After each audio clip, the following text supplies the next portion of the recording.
महाकुंभ, जहां करोड़ों लोग एकत्र होते हैं, धर्म और आस्था का पर्व और अध्यात्म की गहराई को जानने का अवसर।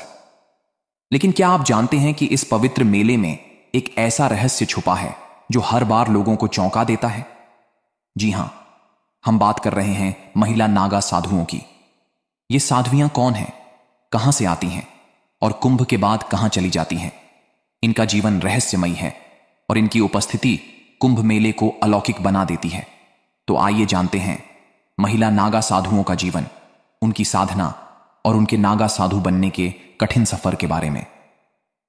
महाकुंभ केवल एक धार्मिक आयोजन नहीं है, यह एक ऐसा मंच है जहां साधु संत, नागा साधु और दिव्य शक्तियों से युक्त महिला नागा साधु एकत्र होते हैं।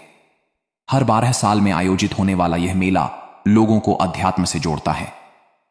इस बार प्रयागराज में होने वाले महाकुंभ की शुरुआत 13 जनवरी 2025 से होगी और यह 26 फरवरी 2025 तक चलेगा।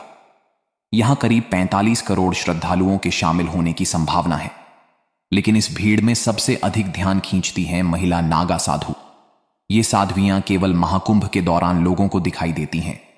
इनके दर्शन दुर्लभ होते हैं और इनके बारे में लोगों की जिज्ञासा कभी खत्म नहीं होती।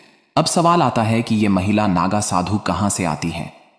धार्मिक विद्वानों के अनुसार प्राचीन समय में महिला नागा साधुओं की कोई परंपरा नहीं थी। केवल पुरुष नागा साधु ही नजर आते थे। लेकिन समय के साथ ऐसी महिलाएं जिन्होंने सांसारिक जीवन को त्याग दिया, वे इस कठिन मार्ग पर चल पड़ी। महिला नागा साधु उन अखाड़ों से जुड़ी होती हैं जिनकी परंपरा कई 100 वर्षों पुरानी है। ये अखाड़े हिमालय, हरिद्वार, नर्मदा किनारे और अन्य गुप्त स्थानों पर स्थित होते हैं। महिला नागा साधु बनने के लिए उन्हें अपने घर परिवार, सुख दुख और सभी सांसारिक मोह माया को छोड़ना पड़ता है। इनका जीवन पूरी तरह से तप, त्याग और साधना पर आधारित होता है। महिला नागा साधु बनने की प्रक्रिया बेहद कठिन और अनुशासन से भरी होती है। इनके नागा साधु बनने की शुरुआत होती है सांसारिक जीवन को त्यागने से।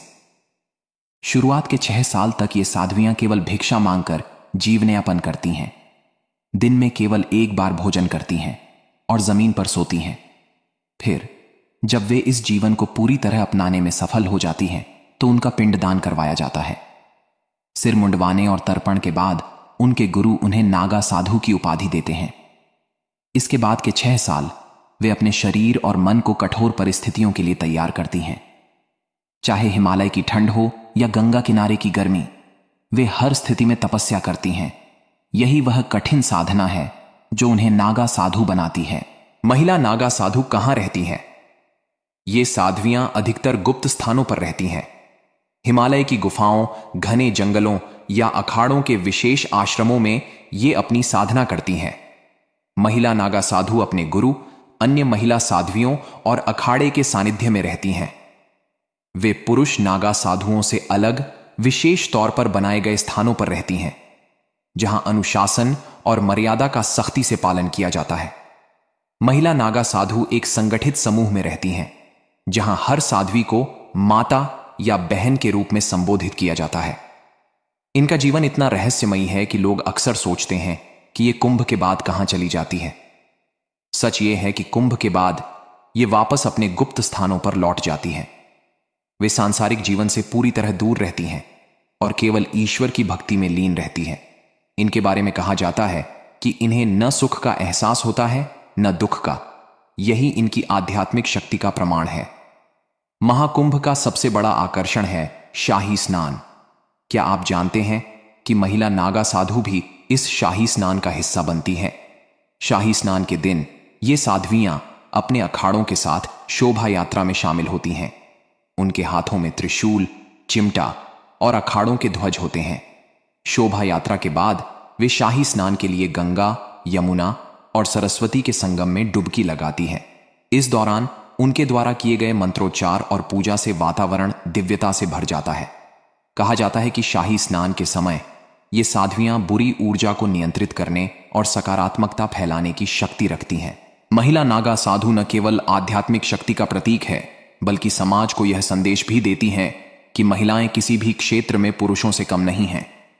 महाकुंभ में इनकी उपस्थिति शुभ मानी जाती है। इनका त्याग और तप हमें सिखाता है कि सच्ची भक्ति के लिए हमें अपने मन और शरीर को पूरी तरह समर्पित करना चाहिए। महिला नागा साधु समाज के लिए एक प्रेरणा है। वे यह साबित करती हैं कि महिलाएं न केवल परिवार और समाज का आधार होती हैं, बल्कि वे अध्यात्म और तपस्या के क्षेत्र में भी पुरुषों से आगे हैं।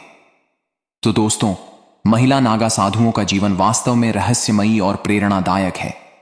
महाकुंभ के इस पवित्र आयोजन में इन साध्वियों के दर्शन करना न केवल शुभ होता है, बल्कि यह हमें अध्यात्म की गहराई को समझने का अवसर भी देता है।